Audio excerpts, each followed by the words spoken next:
الصلاة والسلام على رسول الله. تحويل الزيارة إلى إقامة في السعودية. من هم الفئات التي يسمح لها بتحويل الزيارة إلى إقامة في السعودية؟ كثير بيتساءل من المقيمين على أراضي المملكة عن الفئات اللي بيسمح لها بتحويل الزيارة إلى إقامة دائمة من أجل الحصول على بعض الخدمات اللي بتقدمها الحكومة السعودية لكل مواطنيها، وعلشان يقدروا يعيشوا بنفس الطريقة وبدون أي مشاكل وهم موجودين فيها، وياخدوا كل الامتيازات اللي بياخدها السعوديين.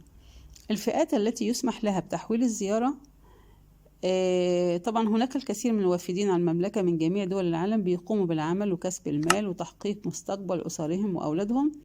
بيسعى كل واحد إن هو يجيب زوجته ويجيب أولاده معاه، علشان كده ينفع إنها تحول الزيارة إلى إقامة، بس مش لكل الناس. اللي مسموح لهم مواطني الدول اللي فيها حروب، مواطني دول الخليج اللي لهم تأشيرة الإقامة المميزة، أبناء الأجانب من الأمهات السعوديات. أنواع التأشيرات في السعودية، في كتير من أنواع التأشيرات على حسب احتياج العامل والوافد، منها تأشيرة الحج والعمرة، تأشيرة العمل، تأشيرة الزيارة العائلية، تأشيرة الدراسة، يعني حد عايز يدرس ممكن يبقى له تأشيرة دراسة، تأشيرة زيارة شخصية لشخص معين، تأشيرة علاج، يعني حد عايز يتعالج في مستشفيات هناك ممكن ياخد تأشيرة علاج، تأشيرة سياحية. كل دي أنواع تأشيرات الزيارة.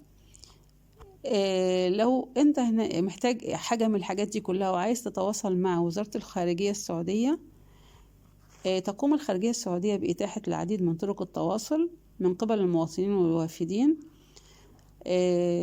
حول مثلا شروط تحويل تأشيرة الزيارة إلى إقامة. أي حاجة عايز تسأل عليها، مثلا أي تأشيرة أنت عايز تاخدها وعايز تسأل عليها، ممكن تتواصل من الرياض عبر الرمز البريدي 11/5/44، أو من خلال صندوق البريد على الرقم 55937، أو مركز الاتصال الموحد اللي هو 9200111114، يعني 4 وحيد وبعدين 4، أو عبر البريد الإلكتروني من خلال فرع مكة المكرمة اللي هو جدة على الرقم 96612604700.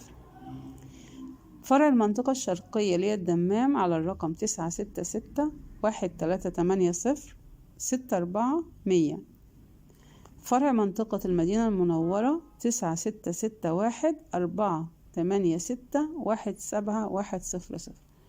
يعني انت عندك هنا ممكن تتواصل عن طريق من الرياض، مكة، المدينة، المنطقة الشرقية، اي حاجة بوزارة الخارجية السعودية، وتسأل على اي استفسار انت عايزه يتعلق باي تأشيرة انت حابب تعملها او تحويل الإقامة الى الزيارة الى إقامة.